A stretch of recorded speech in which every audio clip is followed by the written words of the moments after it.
time for illegal ham in the face. But bro, where's the banjo? Some Cleveland sports shows try to give you hot takes, but only one can give you a big old piece of hot ham. Welcome to Illegal Ham to the Face.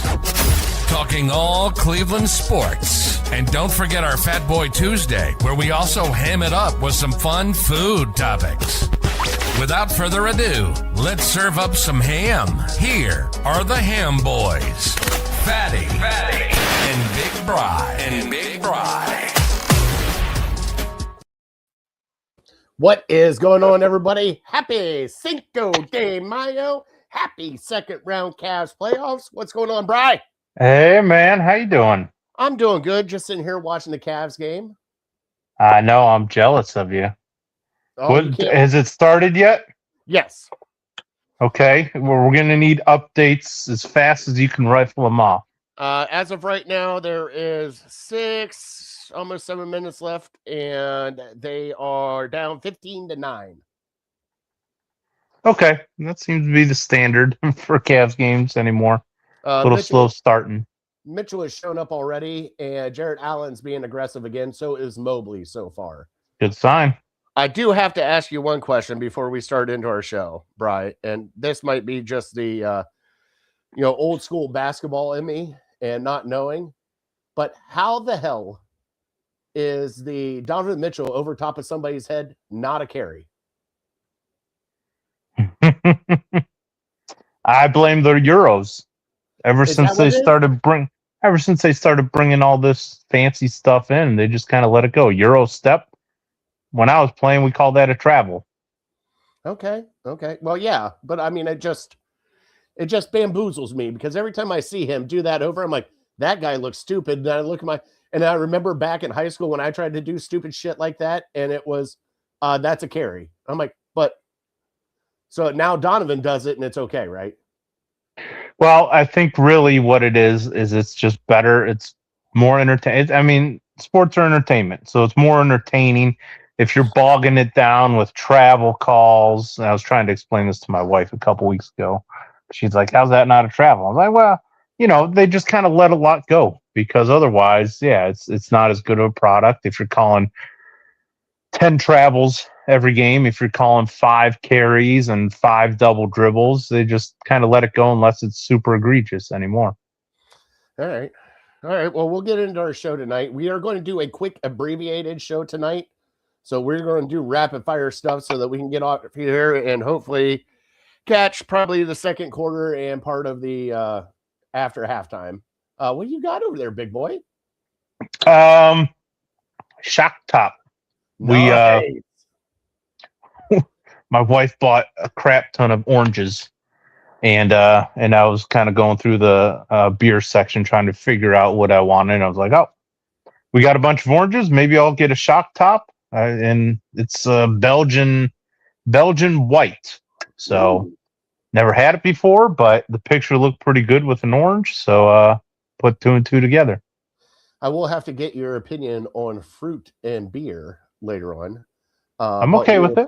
We'll talk about that later. But tonight, you were shorter than Muggsy Bogues.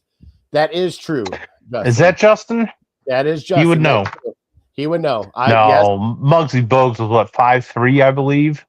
At the time when I was playing, I was 5'3", bro. I see. Okay, gotcha. Yeah. And it didn't help that like Justin at that time was probably, what was Justin? Probably 5'9", 5'10", and then my neighbor Wade was 6'4". So I learned real quick. If you're going to go into the paint, throw it up quick because you're about to get slapped back down your face. Did you and Justin play on the same team growing up? No, we just played pickup basketball. So Justin and I would be like teammates, and then we'd play other kids in the neighborhood. So I gotcha. Yeah, that's what you got to do. Growing up, find the kids that want to play, and of course nowadays kids don't play outside. I guess so. I'm told. Well, mine do. Jesus, do mine. Casey's in here. Justin's in here. James is in here. What is going on, everybody? All right, so for tonight, we are going to recap the Toronto series, look ahead right now to Detroit Also, we are going to talk a little bit of guards. We're going to get into Fat Boy Tuesday. I know the banner is a little messed up, but Fat Boy Tuesday, we're doing blizzards tonight. Favorite blizzards, and then top 3. Now, jerseys. What do you mean by jerseys? So I'm looking for your deep cut Browns jerseys, meaning favorite Browns players jerseys since 2000. Okay. But the deep cut, you know what a deep cut is, like when you're talking music. Hey, these ones aren't very popular, but these are my favorites. So, I got that. get out of here with your Joe Thomas jerseys, your Nick Chubb jerseys, even Baker Mayfield. I'm looking for guys that only real Browns fans know their names. I got you. I can do that. But guys, you don't necessarily have to have had their jersey growing up. Just guys that you really liked. Kind of a niche guy who didn't really do much, but you would have gotten their jersey over the last 25 years or so. I got you. So make it a little nostalgic. All right, we can do that. All right, Bri, do you have trivia for this evening? I got trivia. Yep. All right, well, let's get through it. Let's start trivia and let's get this show kicked off, big boy.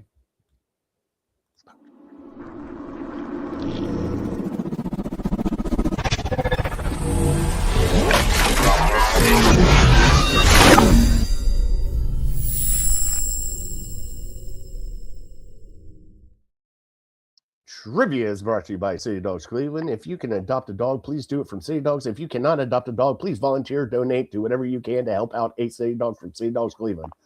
Whew, got it out there. Well, I got something about City Dogs. Well, it's nothing's official yet, but I was talking to my brother yesterday, and he said he works with a Detroit fan, and so they kind of have a little wager on the series going on, and loser has to donate to the winning team's charity of your choice. So he brought up City Dogs, so the Cavs might be playing for a little bit more than just a second round series win. So you better hold his feet to the fire on that one. All the more reason to root for the Cavs if they can get some charitable donations to City Dogs. That'd be awesome. Oh, I thought it was a 3. The White What Wolf. we got? Score update. 19-11. Okay, so we're down 8. Hold on. And 21-11. All right. Here we go. We're done. All right. Off and running. Off and running. All right, Brian, trivia tonight. Yep. So this one was I kind of left in the bag from a couple weeks ago. Would have been more relevant about a month ago, but we're going back to the NCAA basketball tournament, and I'm looking for the player that has the most career points in the NCAA tournament. Okay. So not one season for their entire career. So you need some longevity, and you probably need your teams to go far in the in the tournament. So most of these guys you've heard of before on the list. Right. So not one and dones, obviously. Right. Right. Yep. No Kentucky players or anything from the last 15 years. Take it back in the time that we were yeah. Before? Well, there's a couple guys on the list that were before our time, but they're Hall of Famers, so you know the name. Okay. But then most of the guys on the list have done it while we've been alive, and post 1990, let's say. So Aaron Kraft is on that list. I'm not saying you can burn a guess on Aaron Kraft if you'd like. I mean, it's Aaron Kraft. Well, these don't include slapping the floor for defense at the top of the key, so he might be out based on that technicality. Brian, I think you just hate him because he is one of those annoying players, and if he was on your team, you would love him. He's Andy Varejao. Absolutely. Okay. All right. James Harden. Not the James caliber Harden. of James Harden, but James Harden on other teams, you hated him. But now he's on the Cavs, you're like, oh, that was a foul. What are you talking about? I might say Aaron Kraft is more like a Dean Wade. Okay. I'll give you that. Where in high school, in college, he's great. You love him. In the pros, you're like, this guy sucks. Get off the floor. And clip that about Aaron Kraft. That will go into the clip master. All right. Well, I'm not sorry. the only guy who didn't want Aaron Kraft on their NBA team. I'm sure. And also, by the way, it's Dr. Aaron Kraft. That's what I understand. Yeah, he's doing pretty well. Got to put some stank on that. But all right, we got the trivia. Bri, it is 25-14 right now. All right. All right, so we're keeping an update. I'll get that here in a second. Let's bump the Cleveland headlines and let's start talking some basketball.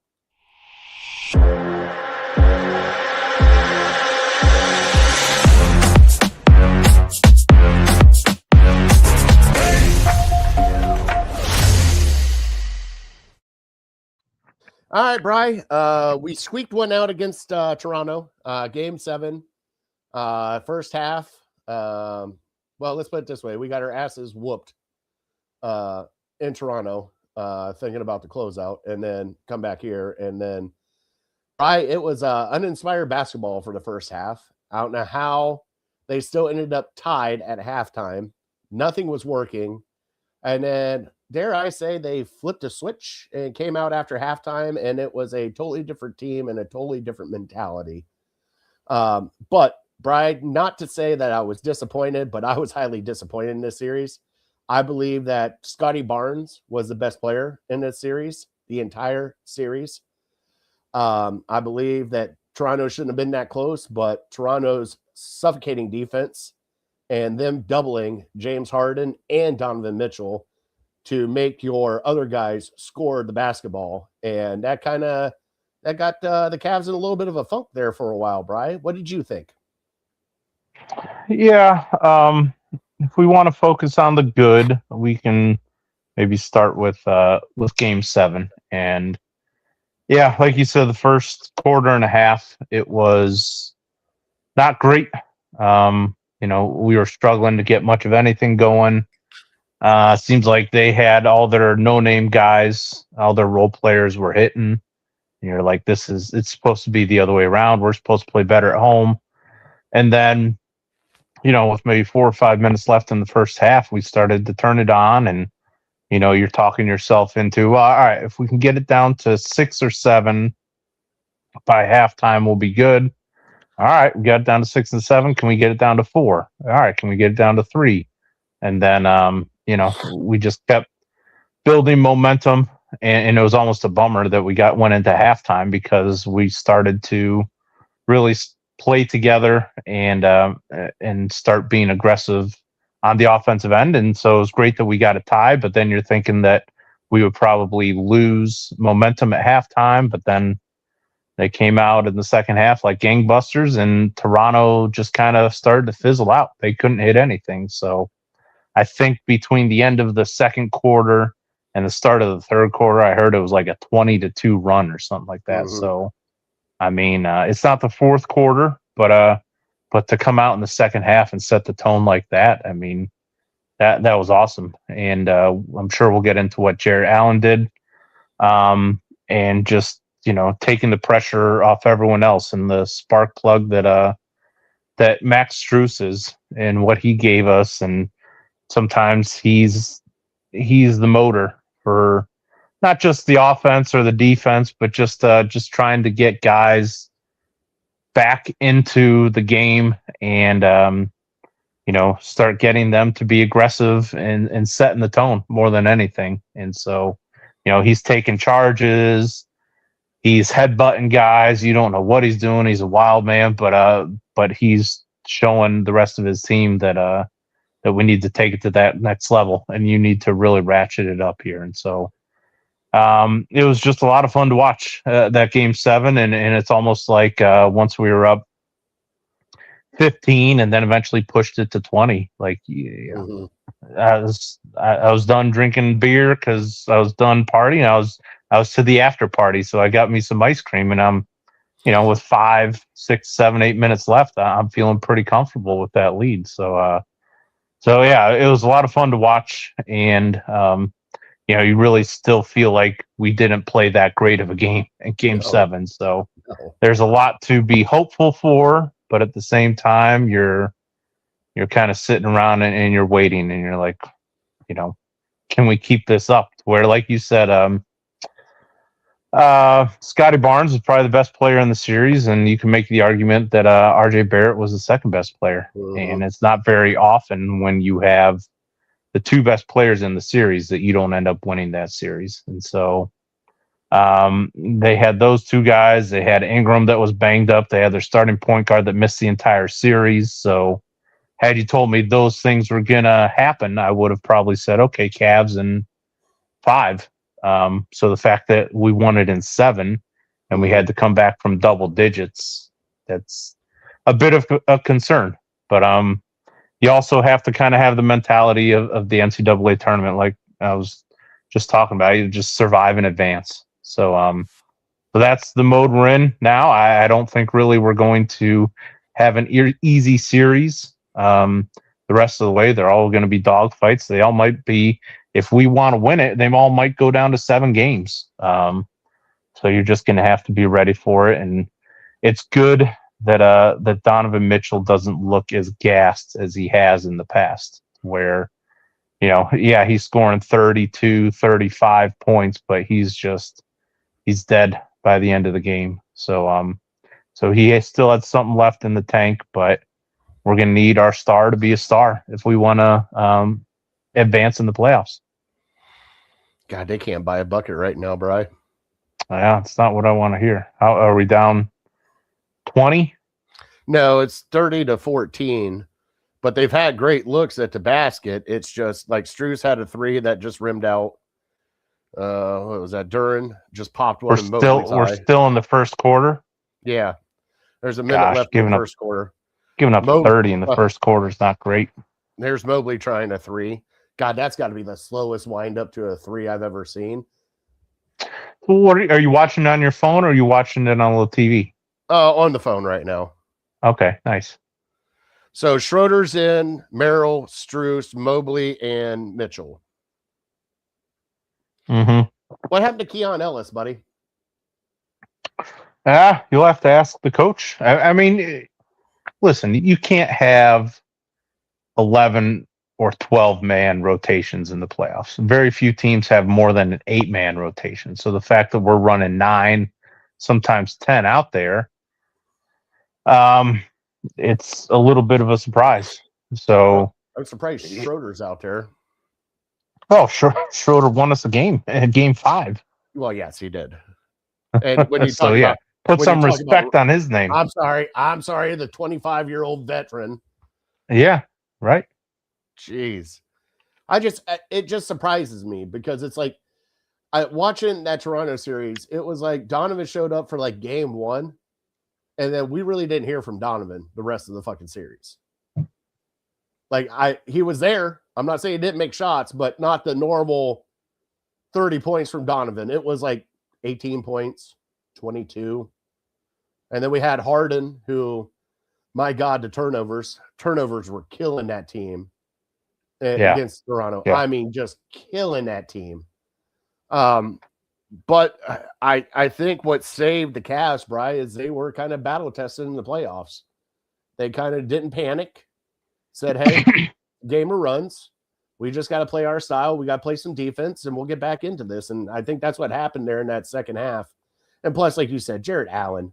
Let's get on. Like Jarrett Allen, Max Strus, and Sam Merrill were the MVPs of that game. Sam Merrill with his clutch threes, Max Strus with taking charges, and like you said, headbutting people. Can't go wrong with a little headbutt. That was like, hey, Bri, that was a little love tap. That wasn't anything major. That was it. No flagrant. But Jarrett Allen, that was a different man that we saw. That is a man that we haven't seen in the playoffs like that. I mean, he's doing dunks from the free throw line. He did it tonight. He actually got, the ball at the top of the key and said, screw it, I'm going to start being aggressive. He actually backed down Duran, did a little baby hook on him. So this is the kind of stuff we need from them to kind of space the floor and give some Mitchell and Harden some little bit of breathers that they don't have to do this all. But right now, 34-19, Bri. Strus hit a 3. Strus hit a 3 to get us to 19? No, we had Strus hit a 3, and then there was a foul plus free throws. But we still I have don't- 19, right? Yes. Gotcha. And Cunningham came up shorter than nope, not going to say that joke on the air. Wanted to. Can't do it. I wanted to, I can't do it. So Brian, what are you looking forward to? I think this is going to be a tough series against the Pistons. They play physical, and plus the other factor that we haven't talked about, Brian, is the JB factor. Let's do it for JB. Yeah, well, and also, I guess it was leaked or somehow people found out. What? 30-second timeout. Green hit a 3 at the buzzer. 37-21, Detroit. Yeah. Well, that's not great. It's giving up 37 points in the first quarter, and Detroit's, not really thought of as an offensive powerhouse, and we just gave 37 points. So not good. This is what caused me concern. Like, it's not just a one game thing to where, okay, let's get in there, let's get it fixed, and we'll be better next game. Like, this is kind of becoming a trend now to where, all our guys are nobody's really other than a couple role players here and there. Nobody's really stepping their game up. Jared Allen for one quarter, but Harden's playing below his average. Mitchell's playing below his average. Evan Mobley has flashes to where he hits a couple threes and you feel good about him, but for the most part, he's playing below. Like, we can't have all these guys, all of our top players playing below their average. And, I understand you're probably not going to average what you did in the regular season because it's just way more physical. But, yeah, I mean, if they're going to let us, the refs are going to let them be physical with us, that's a huge advantage for them because that's their game. And, being down 16 points at the end of the first quarter, that's just, that shouldn't happen in a playoff game. And this is why so many people wanted to talk about Boston and Boston and Boston and Boston. If we could just avoid Boston, we'll be fine. If we can do the, they're like right now, I would say, depending the outcome of this game and the next game, you're probably the fourth best team in the East right now. But for the whole season, I've been telling you, you're still behind New York. And, I know it's easy to say after the last two games with New York and the way they've showed out. But, New York is still a better team than you, I believe. Mm-hmm. Philadelphia has some stars if they can stay healthy. And New York is on fire right now. They're playing a different level of basketball right now. But I mean, Philadelphia, if Embiid's healthy, and I understand it's a big if, but he had an appendicitis, which is kind of fluky. Embiid, George, if he's fine, if he's healthy, Maxey, and then this this rookie, like they might have four of the top five players in the series right there, or four of the top six at least. So if you end up playing them, it's not going to be any walk in the park. So I think probably whoever wins that series is going to be favored to win the East. And then, but to come back to the Detroit series, Detroit's got an MVP candidate. They're probably going to have the best player in the series. And so again, you need these other guys to where if Mitchell can kind of keep pace with Cunningham, you're going to need Harden to play above average. You're going to need Mitchell to play above, or Mobley to play above average. You're going to need Allen to, not just get. Yeah, I would take. What do you get? 14 points and 10 rebounds in the one quarter. I would take that for a game. Yeah, I know for Allen. So, and then the Dean Wade stuff. Really, I'm sick because if we have him in there for defense, he better be like a defensive player of the year candidate.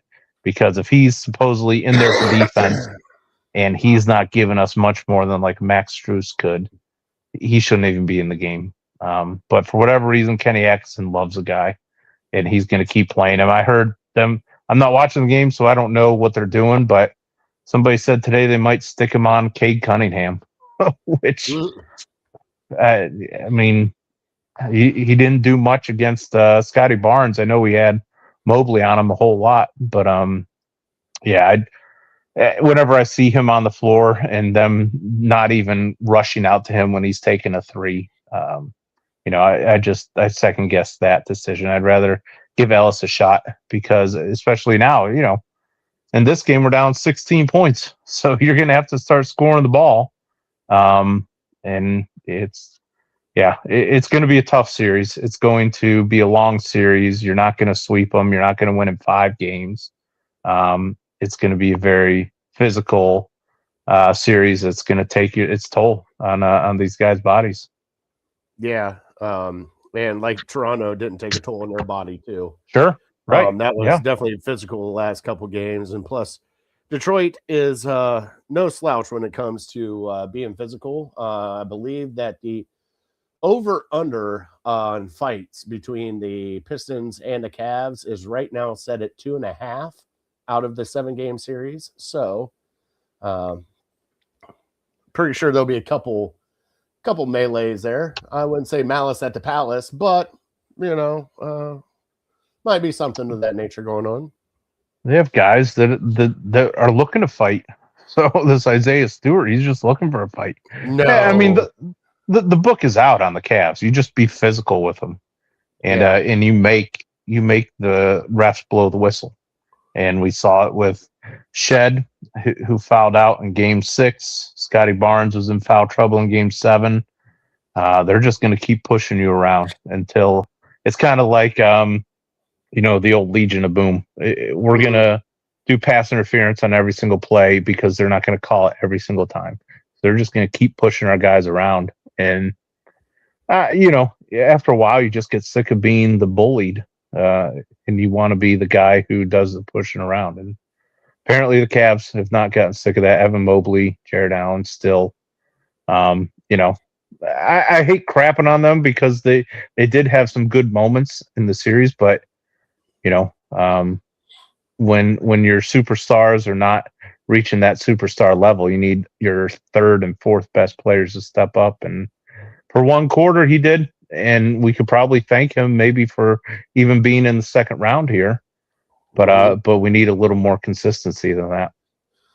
All right, Brian, call your shot. How do you see this series playing out, buddy? It's not good. If I'm really thinking about it, I would say Detroit in 7, which I know is kind of what Vegas is basically telling you by making them the slight favorite. So I'd maybe give the Cavs more of a shot if we had home court advantage, but we've shown our struggles, and in the first quarter we are showing our struggles on the road. I do think the Cavs probably take a road game at some point, but then so does Detroit to force a Game 7. So yeah, Game 7 in their place on the road where we don't perform very well. The Cavs didn't do anything in that first round to make me feel any better about our chances about moving past the second round.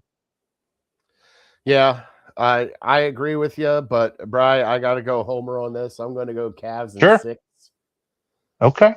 I think it's going to be a very physical game, but I think if they can figure out a way to stop Cade Cunningham, I think that's all you need to do. And if you take out the head of the snake, Bri, the rest of it will die off. And I think it starts with Cade Cunningham. If you play great defense on him, make his life miserable, I think it will make the rest of the Detroit Pistons miserable. And I don't trust Duren, even though Duren's playing a hell of a game right now.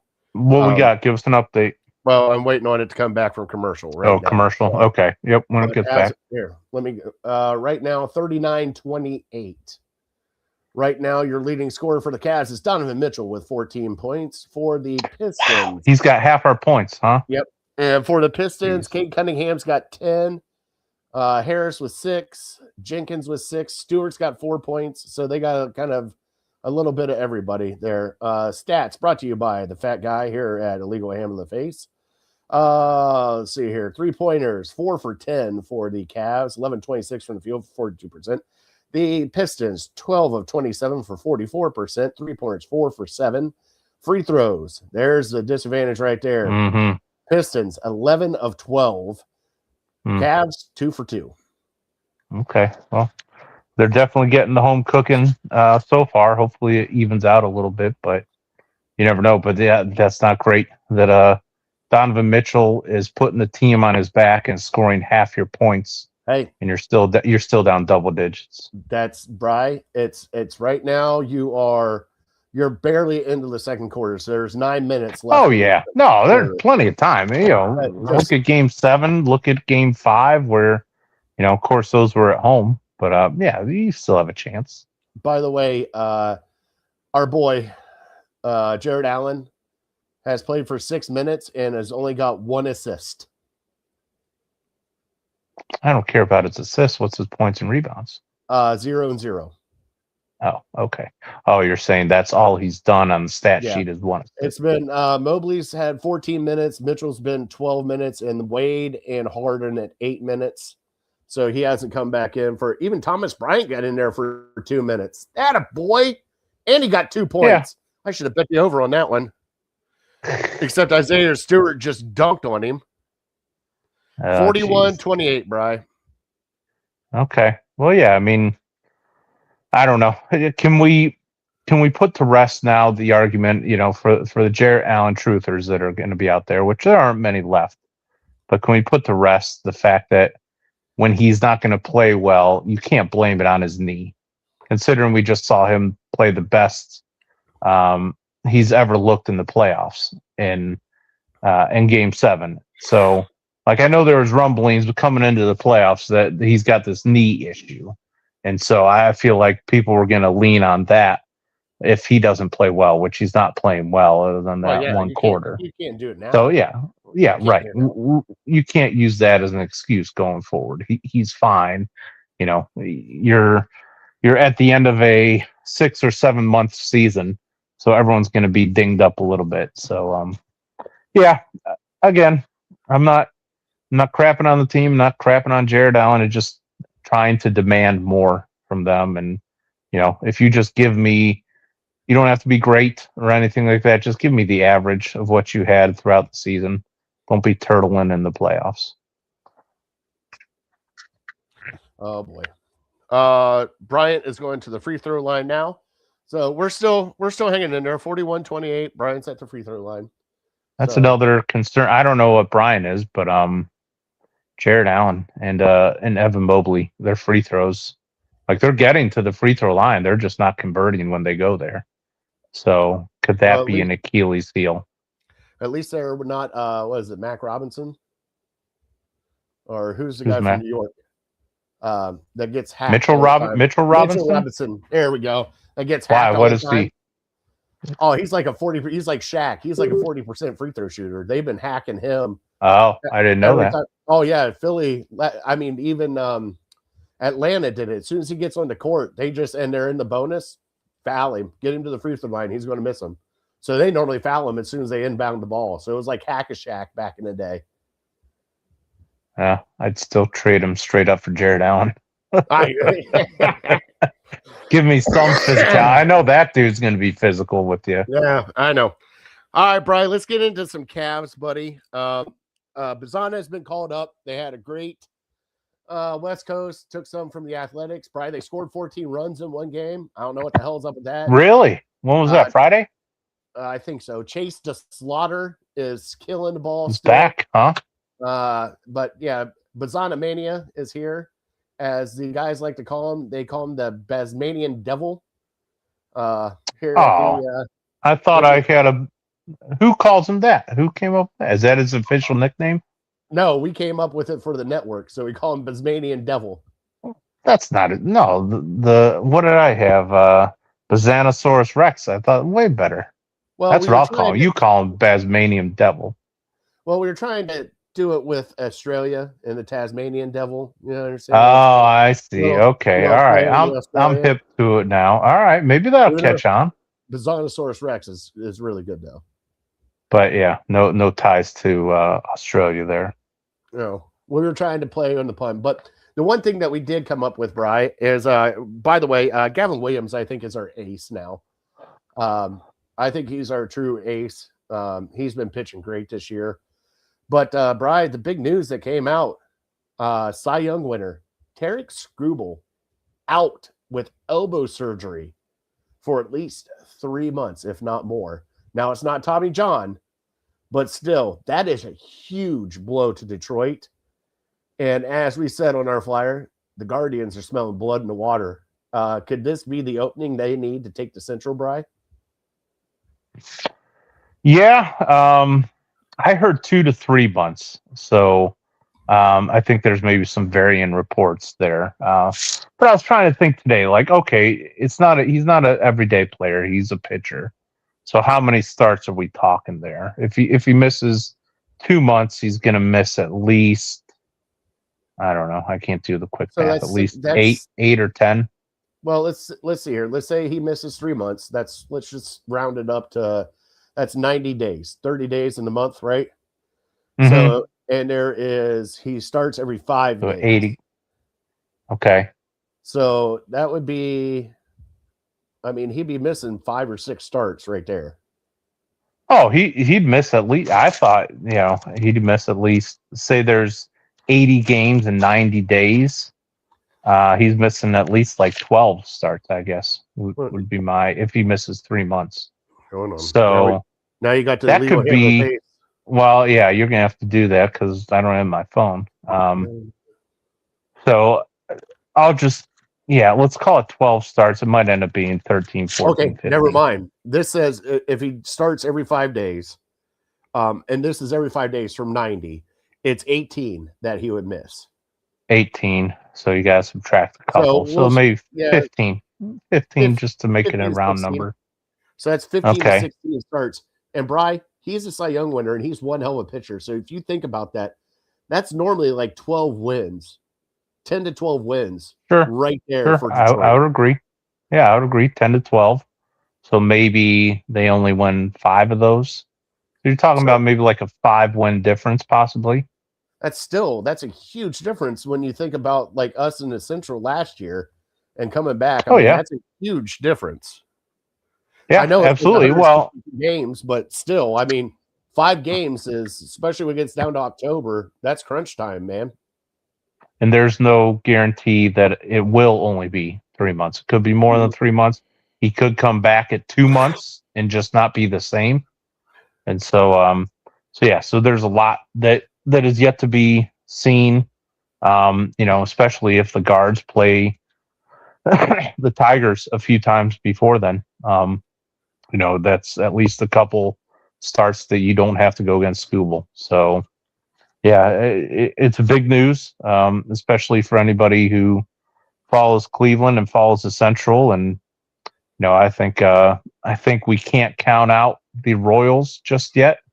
I haven't looked at the standings lately, but I think they've got to be somewhere in the hunt. And they, Bobby Witt he's a dude. He's a stud. So it could be the best player in the division that's not a pitcher. So I'd still be concerned with them a little bit. But the Guards just have to do what the Guards do. What's the deal with Messick? Oh, because he got rocked the one time? Well, I mean, was that just a one-time thing? Has he been nails every other time and just kind of struggled? He's been pretty good every other time. I think it was just this one got him. So right now we are 36 games in, 36, almost 40 games in, Bryce. So that's what? 1/4 of the season? Okay. Yeah, we're a quarter of the season in. Right now, it is a log jam in the AL Central. Tigers and Guardians are at 18 wins. White Sox at 17. Wow. Royals at 16. And the Twins at 15. So it's everybody's still right there. We don't have an outlier yet. Mm-hmm. So it's going to be great. Are they on your radar yet, though, Bri? Are the Guardians on your radar yet, or you wait until Cavs playoffs are over? Yeah, I was just about to tell you, like, not really. Ever since the Cavs, they were kind of on the radar up until Cavs playoffs started, and then with the draft and everything. That's why I was asking you about Messick, because I knew Messick was really good for the first month and a half of the He season. almost had a no-hitter. Yeah, right. I remember that. But then you're telling me that Gavin Williams is our number one, and Gavin's so I'm more like, consistent, I believe. what happened to Parker Messick? So I guess he got rocked. You're telling me he got rocked. No, it's not that he's got. Okay, so he didn't get rocked. I'm not saying Parker Messick hasn't been good, Bri, but Gavin Williams, I believe, has all the stuff that. Here, let's get to the. Let me search it up. I believe Gavin Williams has elevated. He's always been pretty good, and I guess he's had some moments where but I always felt like he's pretty solid. That's why I couldn't understand everyone's telling me that Bybee is the number one, and then we gave the money to Bybee, and then he's starting game one in the playoffs, and I'm like, I think Gavin Williams is probably a better pitcher. Well, right now, so here we go. Here's the Gavin Williams leading the team with 5 wins. Okay. Parker Messick only has 3. Messick has what are the ERAs? Yeah. ERA, Messick's got 240. Gavin's at 270. Wow. That's incredible. Gavin's got 53 strikeouts, which is big time. 10 more than Messick and almost 20 more than Tanner Bybee. He's got more innings than everybody. He's got 43 innings while Messick's got 41. Bybee's got 39. So, and he's only got 7 games played. Him and Messick only got 7 games played while Bybee's got 8 and he's got 39. So he's only given up 25 hits. He's given up 6 home runs, but 53 Ks right there. And then pitching at 270 ERA. You can't. I mean, let's put it this way. So right here is your ERA leaders.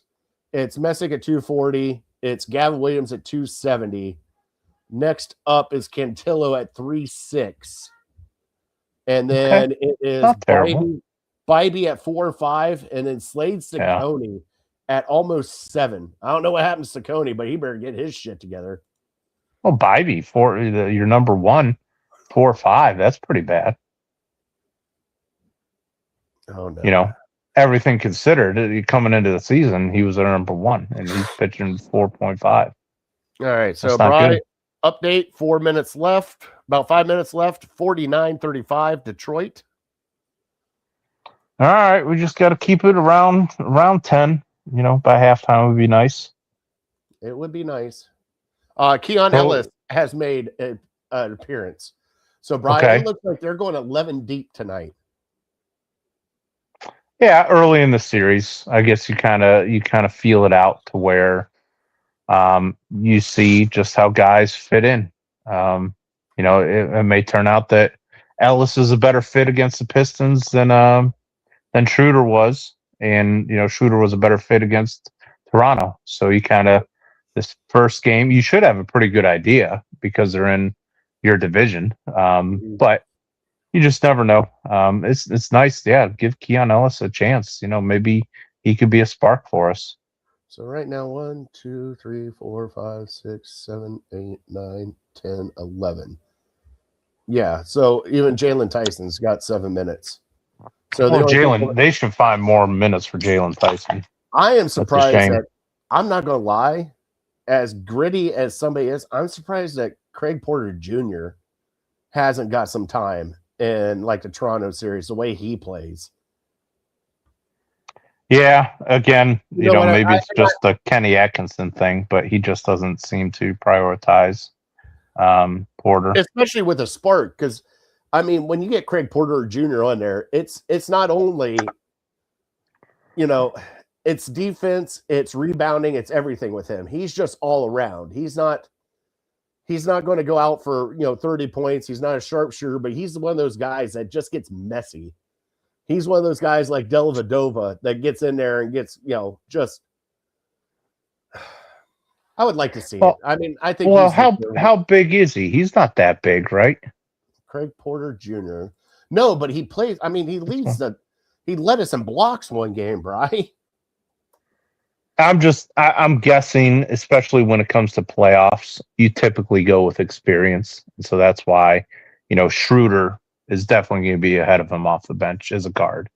And then you would think Ellis would be, and I know we're playing Max Strus at the 3, but really he's only 6'5".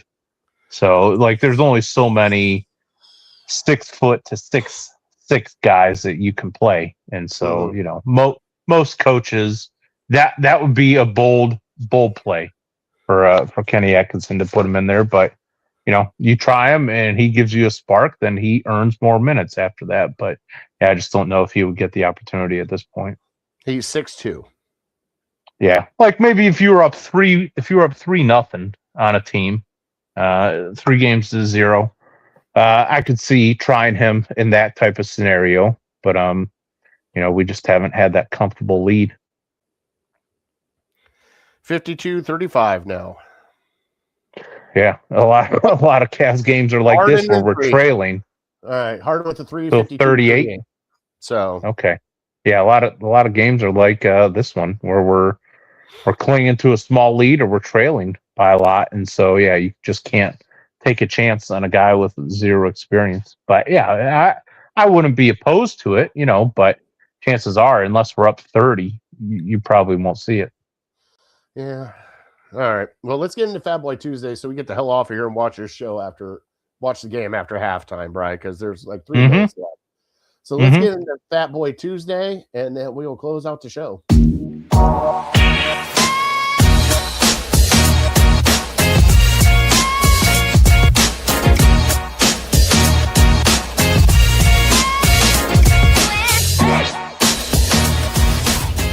And now, it's time for Fat Boy Tuesday.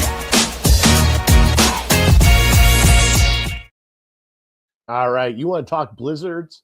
Let's talk blizzards, big boy. All right. What do you want to know about some blizzards? Well, kind of like with our top 3, I was just going off of real life experiences over the last week for me. Or last couple weeks. So I had a blizzard for the first time in what seems like a very long time. So I was having a hard time deciding what kind to get. And so when I was younger, I always had a go-to Butterfinger Blizzard. I don't even know if they make them anymore. Yes, they do. Do they? Okay, so that was my go-to, like no questions asked. And then as I grew up a little bit, I kind of went more towards the peanut butter, and I went to like the Reese Pieces one. But even now, I don't know if like the Reese Pieces or the Reese Cup would be in my top 2 or 3. So really, yeah, really? I was struggling.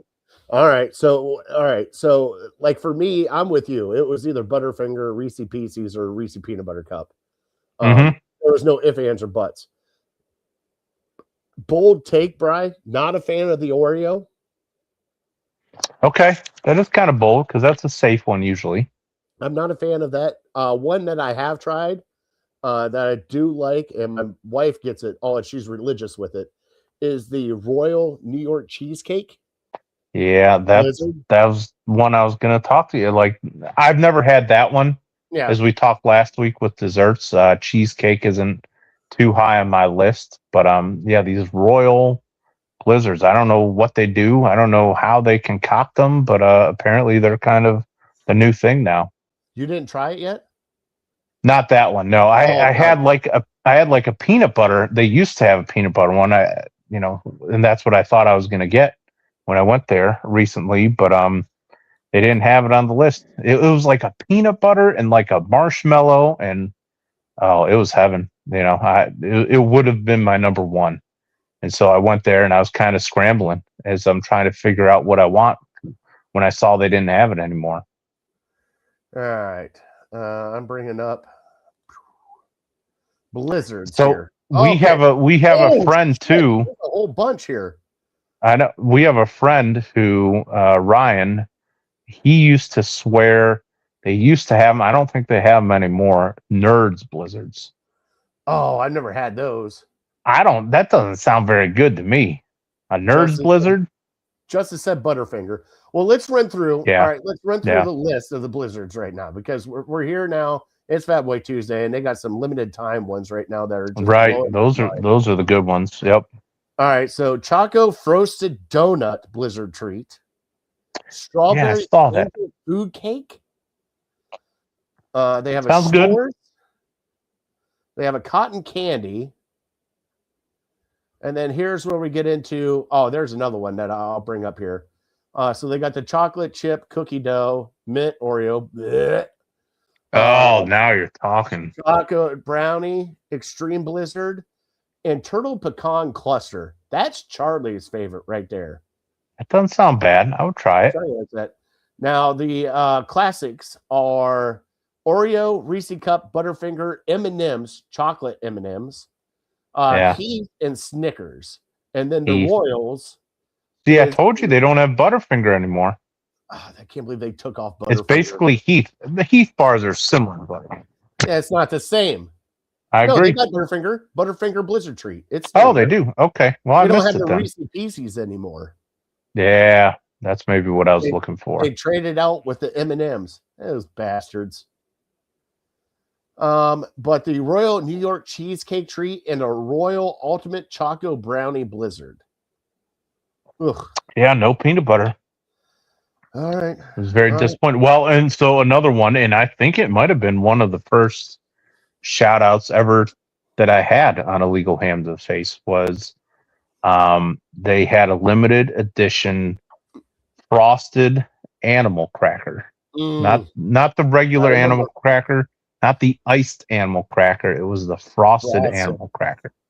It was really good. I wish they would bring that back. All right. So trivia for us from Justin. Historically, how many flavors of Blizzards are there? Ever? Like, how many have there ever been? Well, it's that's what I'm guessing he's asking. Gosh. Shut up. I might say like 80.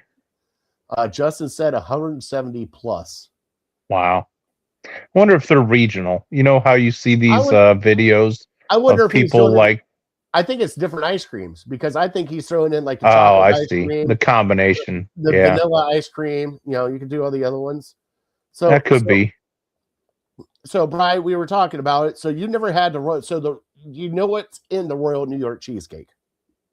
No, I don't know what the heck the deal is with these Royal ones that they're doing. I just know the peanut butter one was fantastic. Okay, so the Royal ones, what they do is it's a normal Blizzard, but on the inside of the Blizzard, they have, like for the cheesecake one, they have the strawberries with the strawberry glaze on the inside of it. So it's like almost like the ice cream is all on the outside, but the middle is filled with the same with the Choco Brownie Blizzard. The middle is filled with chocolate. So if you picture, it's the whole ice cream, but like there's a section in the middle that's, just the inside. But where does the cheesecake? Are there cheesecake bites or is the? Oh yeah. Oh, okay. I got It's like the graham cracker and everything. They took a frozen cheesecake and just beat it all to hell, and then put like the strawberry filling on the inside. Gotcha. Okay. Yeah, that doesn't sound bad. I'm a fan. We have a strawberry cheesecake that I'm a big fan of. So maybe I will try that. I just don't get out there much. Right. I don't know how the cotton candy Blizzard would taste. Yeah, I don't know. I feel like it's got to just be for kids, kind of. Right? I mean, unless you really love cotton candy. Like we understand what the strawberry angel food cake would taste like, and that sounds good. I would try that probably next. Yeah. But the cotton candy, man, I don't know. That one sounds off. Yeah. I mean, it kind of goes back to our conversation last week with the cheesecake. I guess if I had nothing else to eat and I really wanted something sweet dessert, I would try it. But probably not many instances where I would choose that over much else. All right, 31 seconds. The Cavs are down 59-46. So down 13. Okay. Golly. I'm just playing some damn defense. I took the Cavs money line and the under. What was the over under? 217. Yeah. Well, neither one of them's looking very good after one half. Nope. That's the story of my life. This NBA playoffs. Well, you gotta make some adjustments. Yeah, I got burned a few times. Halftime it is 59-46. So down 13 at halftime.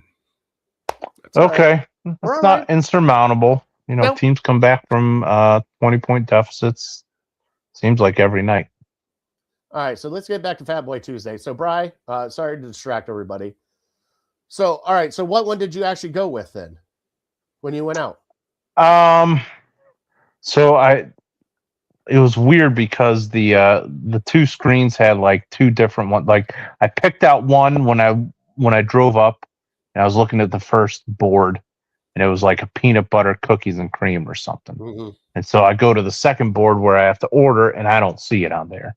And so I asked the person working the drive-through, "Hey, I saw it on this board. Do you guys have this peanut butter cookies and cream?" She says, "Yes." So great, I'll go with that. And then I get it, and it was almost more like a peanut butter with like marshmallow or something in it. So really, it's what I ultimately wanted, but they just screwed up the order, and that's what it's almost like they knew that that's what I was looking for, because they screwed up my order, and it still ended up working out for me. Are you that okay? And we're going to have a serious conversation here on Fat Boy Tuesday. Oh boy, and I got my beer. And this is serious for everybody. And I want this clipped. AI clip this coming up. Are you that asshole that pulls up into a drive-thru that doesn't know what you want and sits there and stares at the menu until you figure out what it is? No, I don't do that.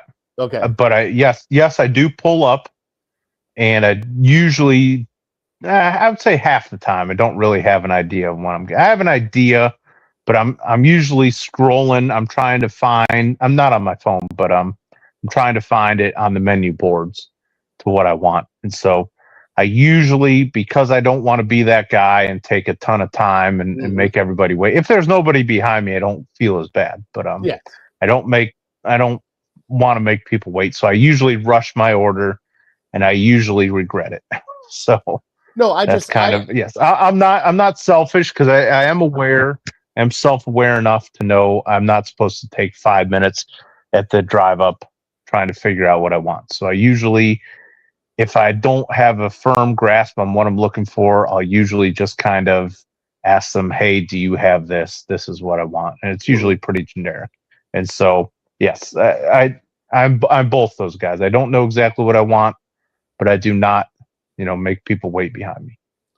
See, that's the thing that gets me. And it's not just Dairy Queen. It's kind of like other drive-thrus as you get, through it. And I've been that asshole a couple times. I don't like being that asshole. I really don't, because normally if I'm going through the drive-thru, I already know what I want.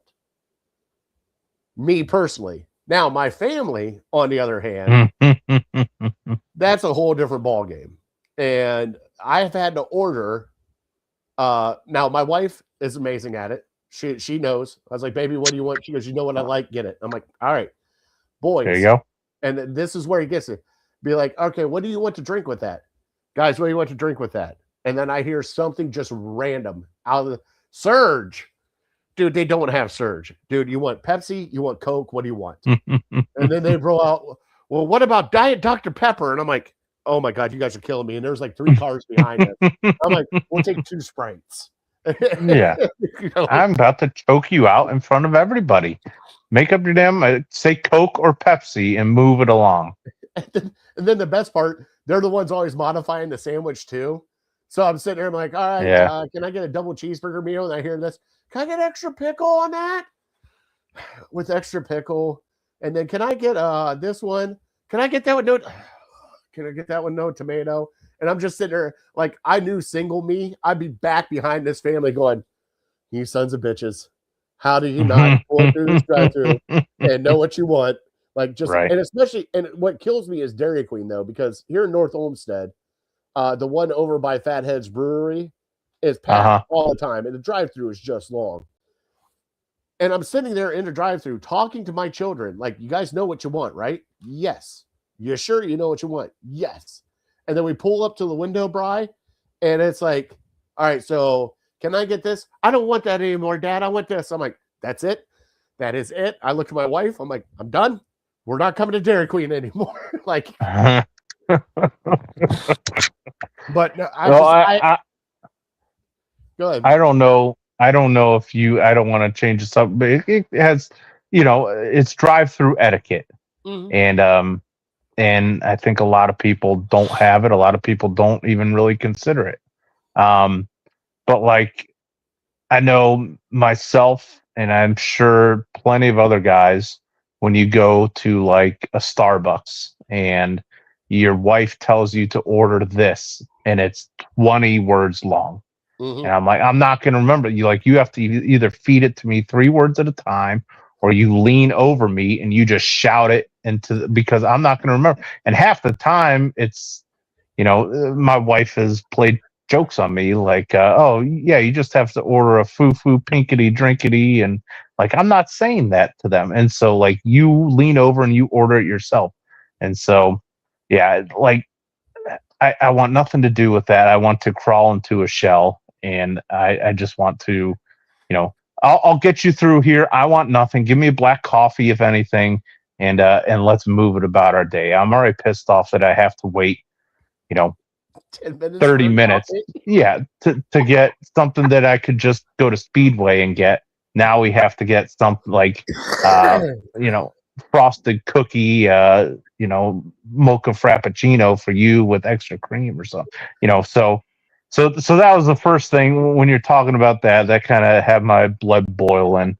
But then also like, so she'll tell me like, well, if you're going to Wendy's, it's usually my go-to Wendy's for a burger or something when I'm in the mood. If you're going to Wendy's, why don't you just get the app, and then you can like get all these deals. And then when you go to McDonald's, get the app, you can get all these deals. And I'm trying to explain to her to listen.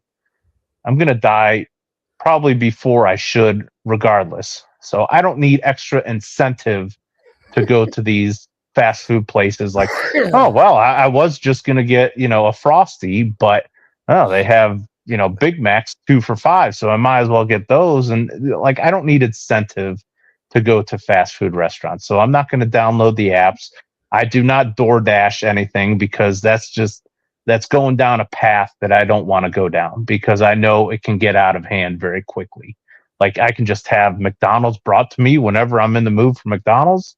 Oh, that sounds great. No, like, I need a little bit of a challenge for me to be like, no, you know what? I'm just, tonight, like every night when we would finish a show, I would get something DoorDash. I'd be in the mood for something, I'm sure.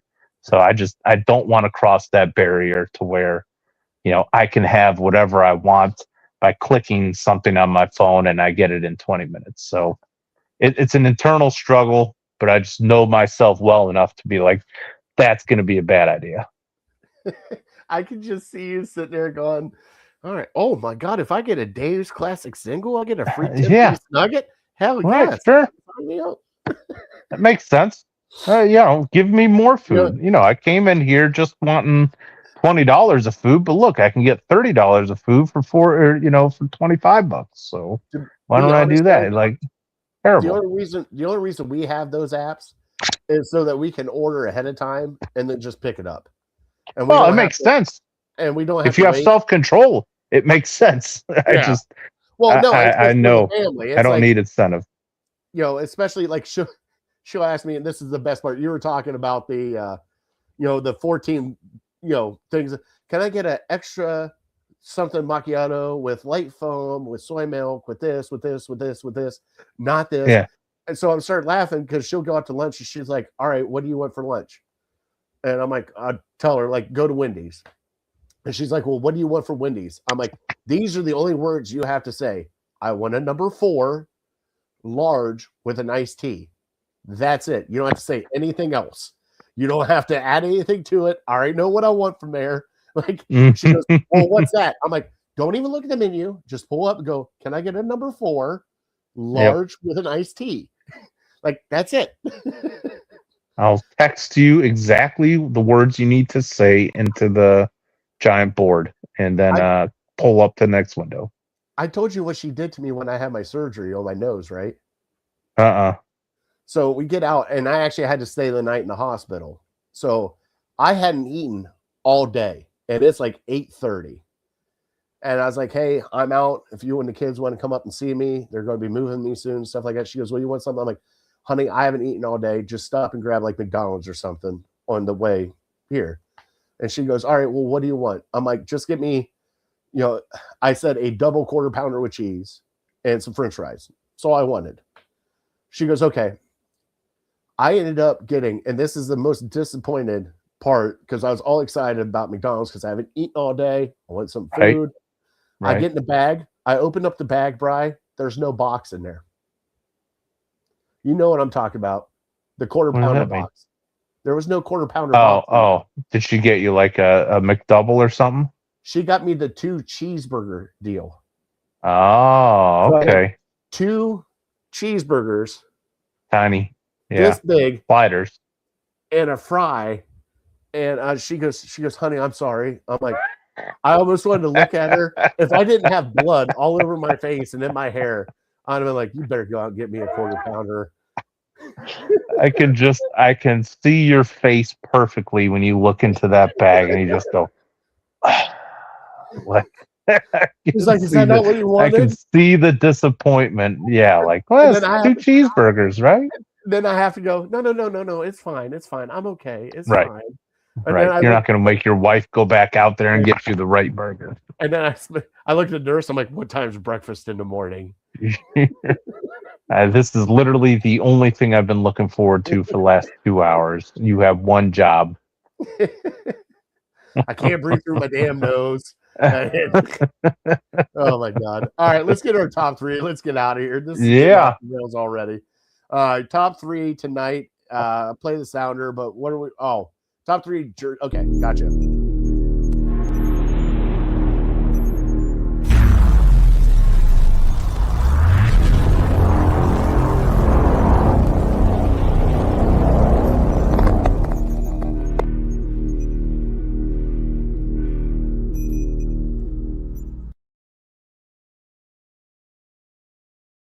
All right, let's do our top 3 jerseys, Bri. I'll let you go first so I can get a little understanding of what you're talking about here.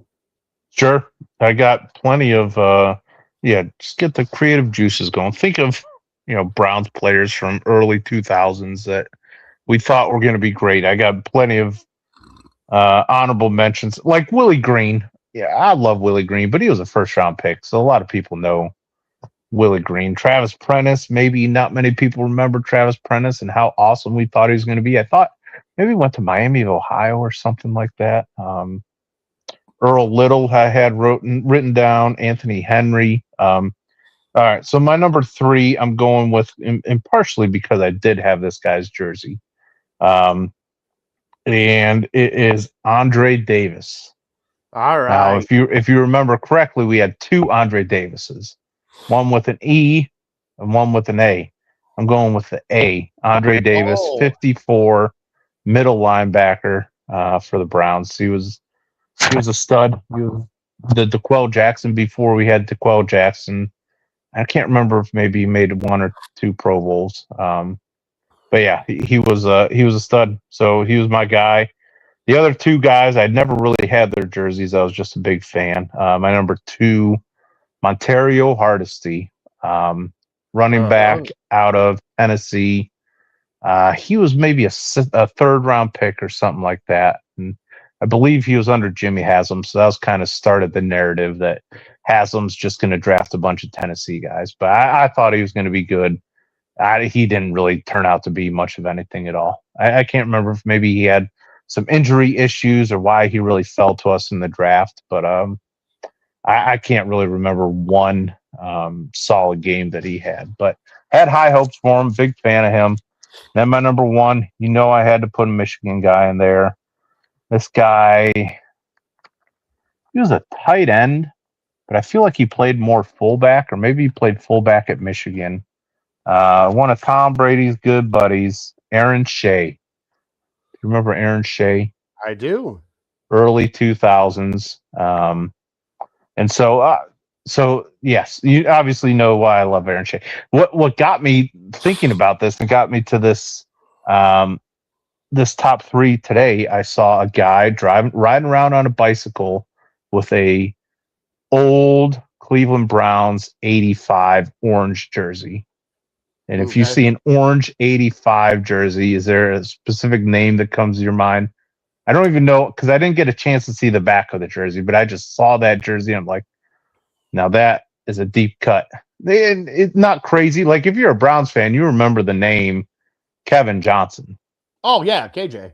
Yeah, Kevin Johnson. Yeah. So yeah, that's kind of what got me thinking about this is I saw that jersey. If you're not a Browns fan, you're like, who the heck is that? A lot of times you can decipher after talking to somebody. There's a lot of guys that say they're Browns fans, but once they start talking about it, you're like, yeah, this guy really doesn't know much. But yeah, if you remember the good old days and how good Kevin Johnson was, chances are you know a little bit about the history. So that's what got this whole thing started. But yeah, that's my top 3. All right, Bryce. So here is mine. Number 3 for me, and it was because it was my favorite number. It's one of my favorite numbers. I have 2 of them. Eric Wright, cornerback. Oh, good one. 24. So that's number 3 for me. Yep. Number 2 for me, buddy, is Nasty Zasty, Dave Zastadil. Oh, okay. There you go. And then my number 1, Bri, and I don't know why I like this jersey so much. I don't know why I like this player so much, but Jeff Fain. Oh, yeah. Just, hey, can't go wrong with big old center right there in the middle of it. So, that's but no, right. Eric Wright had one of my favorite. That's my favorite number is 24. And yeah. Eric Wright had it. I was so happy for that. Can't go wrong with KJ. I remember, a whole bunch of stuff. Honorable mention on that one is Cozy Coleman. Cozy Coleman. Now that's a name I don't know. Cozy Coleman. Who's that guy? Corey. Oh, Corey Coleman. Well, not the wide receiver. Oh, the right guard. Corey Coleman, the right guard. Yeah, I don't know if I remember that. Let me scroll up. I'll find him here. All right. Well, let me. I'll tell you. Cozy Coleman, right guard. Only played for 2 seasons at right guard. Easiest one, the hardest to choose from the list. But another possible candidate was Sean McKinney. But Cozy Coleman. No, I don't remember Cozy Coleman. I'm guessing a lot of Browns fans don't. Yeah, Jeff Fain's one there. There's another one. What are you looking at? I love Eric Steinbach. I thought he was going to be a stud coming from the Bengals. I mean, one of the highest paid guards at the time in the league. He was good for us. But Charles Bentley, I mean, that was the same time we had both those guys. I thought we were turning around. My brother had a jersey that remember when the fullback was a big part of the Browns offense. And this was even before Lawrence Vickers. Like Vickers was here for a long time. But they didn't make this guy's jersey. So I think my brother had to personally get I think his first name was Terrell Smith jersey, 42. Mm-hmm. I have to find out if he still has that. You better find out because that's awesome. That's a grab right Terrell Smith. Yeah. That was the other one I was going to bring 2003. up. Can't go wrong with Lawrence Vickers. Oh, absolutely. Yeah, I'm trying to think of, other than those 2 guys, I can't really recall many fullbacks that we really had that kind of stuck around. I thought of long snappers. Certainly, Pomfrion is a cult classic. Oh, yeah. Who was Yount? Or there was a guy who we had for a long time. Charlie Hewlett was great. Charlie Hewlett. Ryan Yount, maybe, though. I can't remember. That was Red Legs guy, Charlie Hewlett. And just Hewlett. He tried to get him on the Pro Bowl, everything. Like he was like trying to get him on the cover of Madden. Like it was Charlie Hewlett.